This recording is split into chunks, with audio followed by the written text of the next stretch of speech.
티키타카 생활의 발견. 바쁘디 바쁜 현대사회 10분간의 쓸모있는 수다, 스브스 프리미엄 팟캐스트 티키타카입니다. 저는 선희 기자고요. 제 곁에는 다은 기자, 덕형 기자 나와 있습니다. 어서 오세요. 안녕하세요. 자, 매주 금요일은 일상생활 속에 쓸모있는 정보를 쏙쏙 골라서 전해드리고 있습니다. 생활의 발견 시간인데요. 자, 오늘은 어떤 주제로 이야기 나눠볼까요? 네, 이번에는 조금 답답한 소식일 수도 있는데 네. 각종 요금 인상 소식입니다. 일단 요즘 되게 안 오르는 게 없는 것 같은데 특히 이번에 전기랑 가스 요금도 다 올랐잖아요. 그렇죠. 그래서 4인 가구 기준으로 했을 때 한 달에 전기 요금이 지금보다 한 3,000원 정도 네. 오르고요. 가스 요금은 4,000원 정도 더 내야 될 걸로 보여요. 근데 이렇게 해도 적자는 여전하기 때문에 올해 3분기랑 4분기에 요금이 또 오를 수 있다. 이런 전망도 나옵니다. 뭐 오른다 얘기는 사실 지난 겨울부터 나오긴 했는데 전기랑 가스 요금 그럼 얼마나 오르는 거예요? 전기요금은 킬로와트 시당 8원, 도시가스 요금은 메가줄당 1.4원, 1.04원 올랐어요. 네. 전기요금이랑 가스요금이 이제 나란하게 지금 현재 요금 수준에 비해서 5.3% 오른 거거든요. 5.3%면 상당히 많이 오른 것 같은데. 네. 그렇죠. 그래서 이걸 계산을 해보면 이제 4인 가구 기준으로 전기요금이 올해 초랑 비교를 했을 때 이게 한 달에 3,000원 정도고 가스요금은 그리고 한 달에 4,400원 정도 더 나오니까 결국 합하면 한 달에 한 7,000원 정도 더 내야 되는 셈인 거죠. 사실 이게 경기가 좋을 때는 큰 돈이 아닐 수도 있는데 지금 경기가 되게 안 좋잖아요. 물가는 오르고. 근데 인상을 결정한 이유는 뭔가요? 일단 뭐 물가 상승 우려랑 국민 여론을 고려해서 사실 2분기 전기요금 조정을 좀 계속 미뤄왔잖아요. 근데 네. 그러다가 결국 소폭 인상을 결정한 건데 경기가 이렇게 안 좋은데도 인상을 결정을 한 건 한전이랑 가스공사가 내놓은 자구안만으로는 지금 그 위기에서 좀 벗어나기가 어렵다 이렇게 판단했기 때문입니다. 일단 한전은 지난 2021년이랑 지난해에 누적 영업 적자가 38.5조 원이고 또 올해 1분기에만 6.2조 원 영업 적자를 냈고요. 그리고 가스공사는 미수금이 지난해 말 8.6조 원에서 올해 1분기에는 3조 원 더 늘어날 정도로 경영 여건이 너무 심각한 지경이에요. 네. 그래서 이제 한전이랑 가스공사가 이번 요금 인상을 하면서 그러니까 경영난에 약간은 숨통이 트일 걸로 보이는데 여전히 근데 국제 에너지 가격을 온전하게 반영하지는 못하는 구조여서 요금 인상 요인이 아직 완전하게 해소되지는 않은 상태입니다. 그럼 3, 4분기에 추가로 인상이 더 있을 수 있다는 그쵸. 얘기가 될 수도 있겠네요. 근데 지금 여름 앞두고 있어서 올해 또 뭐 슈퍼 엘니뇨 네. 뭐 해가지고 어느 때보다 무더운 여름 될 거다라고 하는데 전기 사용량 엄청나게 늘어날 것 같은데 좀 더 어려우신 분들은 더 난감한 상황이실 것 같아요. 맞아요. 사실 취약계층들이 좀 부담이 더 클 것 같아요. 그래서 취약계층 부담을 좀 덜어주는 방안도 함께 발표가 됐는데 기초생활수급자랑 차상위 계층은 이제 내년 3월까지 초과 사용량에만 인상된 단가를 적용합니다. 아, 초과 사용량에 네. 대해서만? 그렇죠. 그러니까 이제 평균 전력 사용량까지는 요금 인상하기 전에 단가를 적용을 하는 거고 그리고 이제 에너지 바우처 지급 대상도 확대하고요. 소상공인이랑 중소기업은 한시적으로는 전기요금을 분납할 수 있게 했어요. 네.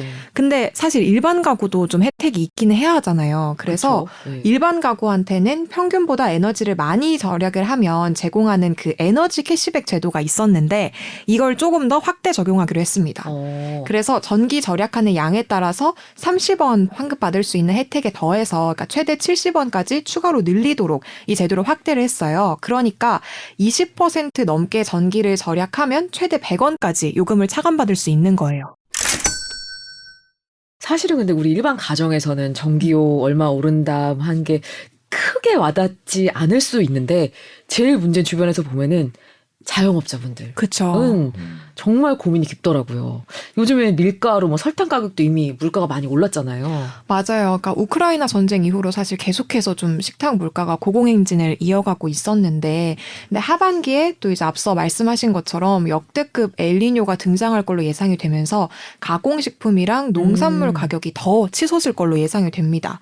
가뜩이나 지금 뭐 푸드 인플레이션이다 이렇게 좀 시름이 깊어져 있다 보니까 네. 좀 식품 기업한테는 최악의 시나리오가 닥칠 수 있다 이런 우려가 나오고 있어요.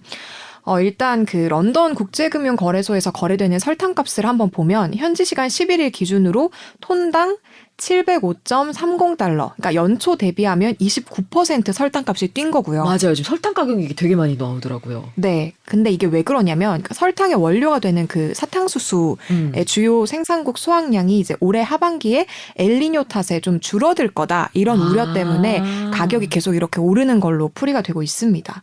또 밀가루 가격도 사실 위태로운 건 좀 마찬가지예요. 일단 인도가 세계 2위의 밀 생산국인데 엘니뇨 영향으로 6월에서 9월에 강우량이 급감을 하면 수확에 좀 차질을 빚을 수가 있거든요. 그렇군요. 인도 정부에서는 지난해에도 몬순 기간에 강우량이 부족하다 보니까 곡물 생산이 줄어들어서 밀 수출 금지 조치를 시행한 바 있어서 네. 올해도 같은 상황이 반복이 되면 밀 공급에 좀 위기가 닥칠 수 있습니다. 우리가 자연 현상 혹은 자연 재해 때문에 정말 물가가 오르고 생산량 줄고 어마어마합니다.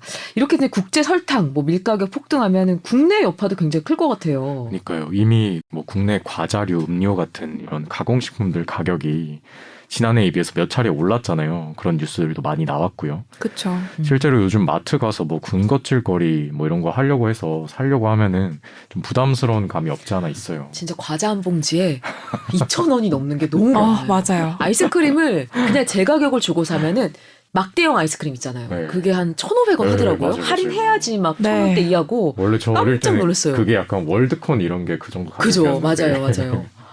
깜짝 놀랐습니다. CJ 제일제당이랑 삼양사 이런 국내 설탕이나 밀가루 주요 공급 업체들이 한 20에서 30% 가격을 이미 올렸잖아요. 그래서 월드콘 앞서 말씀하신 것처럼 네. 뭐 또 메로나 뭐 가나 초콜릿 이런 건 한 20% 그리고 또 빼빼로랑 꽃갈콘 이렇게 좀 사람들이 즐겨 찾는 과자나 아이스크림 같은 소비자 가격이 두 자릿수나 뛰었습니다. 근데 문제는 이런 가격 인상이 계속될 수 있다는 거예요. 그러니까 CJ 제일제당이랑 삼양사 대한제당이 최근에 식품 업체들한테 가격을 추가로 올리겠다 이렇게 통지한 걸로 알려졌거든요. 근데 업체마다 약간 계약 기간이나 내용이 조금은 다르기는 한데 대부분은 다음 달쯤에 한 10% 안팎 정도 인상이 이루어질 걸로 이제 업계에서는 보고 있어요. 네. 근데 소매 제품은 인상하는 대상에서 빠지기는 했는데 근데 소비자가 결국 구매하는 그 가공식품의 재료값이 올라가는 거기 때문에 그렇죠. 추가 인상은 뭐 불가피해 보이고요. 근데 사실 식품업체들은 좀 정부의 가격 동결 요청도 있었고 여론의 역풍 우려 이런 것들 때문에 인상을 좀 자제하고 있기는 하지만 하반기에 어떻게 보면 좀 미리 구매해둔 비축분이 한계에 달하면 부담이 결국 커질 수밖에 없는 이런 상황입니다. 아, 지금 얼마 전에도 막 그 소주 가격 오르고 주정값이 오르면서 맞아요. 그 얘기하면서 소주 한 잔 할래? 이게 굉장히 지금 막 그 고가가, 부담스러워. 네. 네. 근데 지금 아이스크림 하나 사줄래? 이것도 지금 애들이 얘기하면은 그러니까요. 부담스러워질 것 같아요. 예전에는 막 한 반에 뭐 이렇게 다 사서 돌리고 그죠, 이런 것도 아이스크림은 돌려야 있었는데 맛인데. 이제는 좀 그것도 부담스럽죠. 아, 물가가 근데 더 오른다니까 걱정인데 조금이라도 가계 부담을 좀 줄일 만한 팁이 뭐가 있긴 할까요?